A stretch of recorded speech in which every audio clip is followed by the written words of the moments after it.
بس اسی پر جینا، اسی پر مرنا۔ آج کے حالات کیا ہیں آپ غور کیجئے، کیسے لوگ مرتد ہو رہے ہیں۔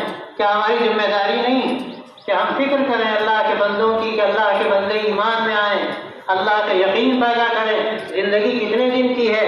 آدمی یہاں کالج میں پڑھا ہے، اسکول میں پڑھا ہے، کہیں جاب پہ بھیج دے اپنے پیسوں کی خاطر، اس کو خیال نہ ہو کہ ایمان رہ گیا جائے گا۔ میرے بھائیوں، یہ سبق لو یہاں سے، یہ یہاں ایمان کا سبق ہے، یقین کا سبق ہے، توحید کا سبق ہے، سنتوں کا سبق ہے۔ یہی بزرگوں نے سبق دیا، ہمارے حضرت نے بھی 2 ہفتے پہلے بیان کیا، فرمایا دنیا کتنے دن کی ہے، ختم ہو جائے گی، اس کو جو آیا ہے پانی یہ جائے گا۔ تو کامیاب کون ہے؟ جو اللہ کو راضی کر کے جائے، اللہ سے خوش ہو جائے اور وہاں جنت میں اللہ تعالیٰ اس کو ساری نعمتیں دے۔ یہی اصل ہے، اس کا ہمیں اس کا فکر ہو، توفیق ہو۔ ہم یہاں کے خاص طور سے مجمع آیا ہے، ہم اس مجمع سے کہتے ہیں یہاں کا یہ پیغام ہے، یہی حضرت کا پیغام رہا، ساری زندگی کہتے رہے اللہ کے بندو، اللہ کے دین کا یقین پیدا کرو، اللہ کا یقین پیدا کرو۔ حضرت فرما رہے تھے کہ چند روز پہلے کی بات ہے کہ مسلمانوں کا حال کیا ہو گیا ہے۔ ایک تو مسلمان بے بس بھی ہیں لیکن بے دین بھی ہیں۔ ہمیں اللہ تبارک و تعالیٰ کا یقین پیدا کرنا ہے، اللہ کے دین پر جینا ہے اور مرنا ہے، یہ عزم پیدا کرنا ہے۔ اور اس کے لیے یہاں سے پیغام، یہاں سے جائیں تو پیغام لے کر جائیں، یہی یہاں کا پیغام ہے، اتباع سنت کا اور توحید کا، ہمارے بزرگوں کا۔ انشاءاللہ اگر یہ ہمارے دل میں رہے گا تو ہمیں یہاں ایک اللہ کے ولی کی، ہم جب نماز جنازہ میں شریک ہو رہے ہیں، سعادت ہے۔ اللہ کے نیک بندوں کا آخری وقت بڑا حسین ہوتا ہے، اللہ تعالیٰ ان پر رحمتوں کی بارش نازل فرماتے ہیں۔ ایسے موقع پر شرکت بارش رحمت ہے، جو بارش برستی ہے، ہر ایک کو اللہ تعالیٰ اس کا چھینٹا دیتے ہیں۔ لیکن میرے دوستوں، میرے بھائیوں، اس کا خیال رہے کہ اللہ تبارک و تعالیٰ نے جو دین کی نعمت دی، ایمان کی نعمت دی، اسی پر جینا ہے، اسی پر مرنا ہے۔ اور صرف اپنی فکر نہیں، اپنے محلے والوں کی فکر کرو، اپنے شہر والوں کی فکر کرو، اپنے ملک والوں کی فکر کرو، دنیا کی فکر ہو۔ من لم یہتم بامر المسلمین فلیس منا، حدیث میں آتا ہے کہ جو ہماری فکر نہ کرے اس سے ہمارا کوئی تعلق نہیں۔ اللہ تبارک و تعالیٰ جو فکر نہ کرے مسلمان بھائیوں کی، اس کا ہم سے کوئی تعلق نہیں۔ حدیث میں آتا ہے، اللہ کے نبی صلی اللہ علیہ وسلم نے فرمایا، اللہ کے دین کی فکر، اللہ کے بندوں کی فکر کہ دین کس طرح میں قائم رہے، ان کے اندر دین باقی رہے۔ اس کے لیے تھوڑی سی کوشش یہ نہیں کہ آدمی صرف اپنے کاروبار میں، اپنی دنیا میں مست رہے اور کچھ نہ سوچے۔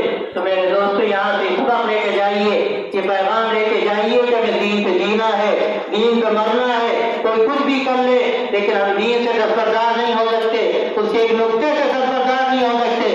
یہ اعلان کیا تھا مولانا علی میاں نے، اخیر زمانے میں اعلان کیا، یہی ہمارے حضرت مولانا فرماتے رہے زندگی بھر کہ دین پہ جینا ہے، دین پہ مرنا ہے، ایک دین کے نقطے سے بھی ہم دستبردار نہیں ہو سکتے، جان رہے یا جائے۔ یہ عزم ہونا چاہیے، یہ ہمارے نوجوانوں میں ارادہ ہونا چاہیے۔ حدیث میں آتا ہے کہ اللہ کے نبی صلی اللہ علیہ وسلم نے فرمایا کہ نوجوان اللہ کی بندگی کے ساتھ پروان چڑھے، اللہ کے دین کو سمجھے اور اعتدال کی اور ایمان کی زندگی گزارے۔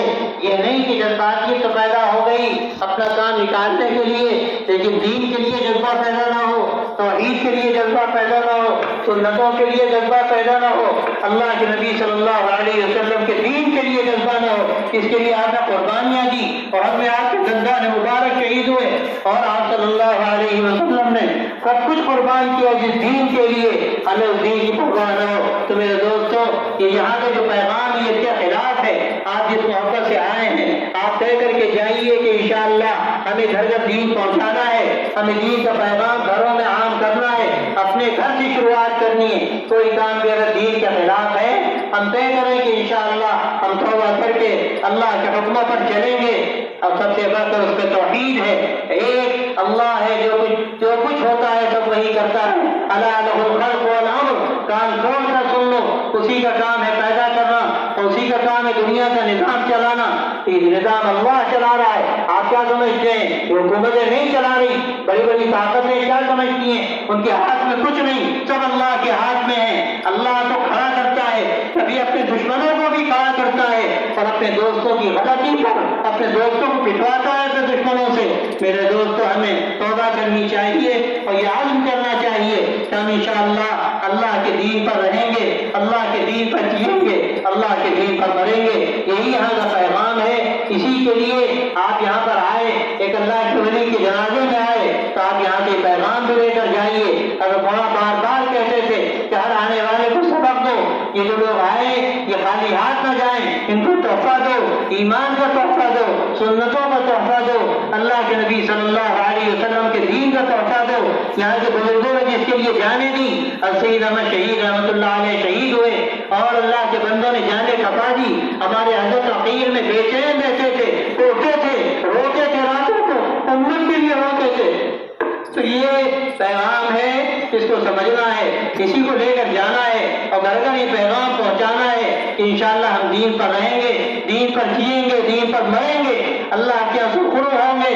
لیکن یہ جب ہوگا جب اپنی خواہشات کو ہم دبانا سیکھیں۔ اگر ہم نے اپنی خواہشات کو دبائیں، جو جی چاہو کیا، حرام کھایا، حرام کمایا، اللہ کیا بڑی گرفت ہے، وراثت کی شریعت کے مطابق تقسیم نہ کی، رشوت لی، سودی کاروبار کیا، غلط کام کیے، یہ سب چیزیں ہمیں نقصان پہنچائیں گی۔ ہم یہاں سے توبہ کر کے جائیں گے اور اس نیت سے بھی توبہ کریں گے کہ حضرت کو انشاءاللہ کا ثواب ہوگا۔ ہم جب ایک نئی زندگی یہاں سے شروع کرنے کا عزم کریں گے، حضرت کے ثواب کے لیے انشاءاللہ کریں گے، آپ دیکھیں کتنا حضرت کو بھی ثواب ہوگا اور آپ کے لیے ترقی کا راستہ ہے، آپ کے لیے ترقی کا راستہ ہے۔ جتنا حضرت کو ثواب ہوگا آپ کو ترقی ہوگی۔ سارے لوگ اس طریقے پر بھی ثواب پہنچائیں، تب انشاءاللہ دین پر چلیں گے۔ ہم نمازوں کا اہتمام کریں گے، 5 وقت کی نمازیں اس رمضان میں سے فرض نہیں ہے، یہ ہر وقت ہر روز ہر مہینے میں 5 وقت کی نمازیں فرض ہیں، اس کا بھی ہمیں اہتمام کرنا ہے۔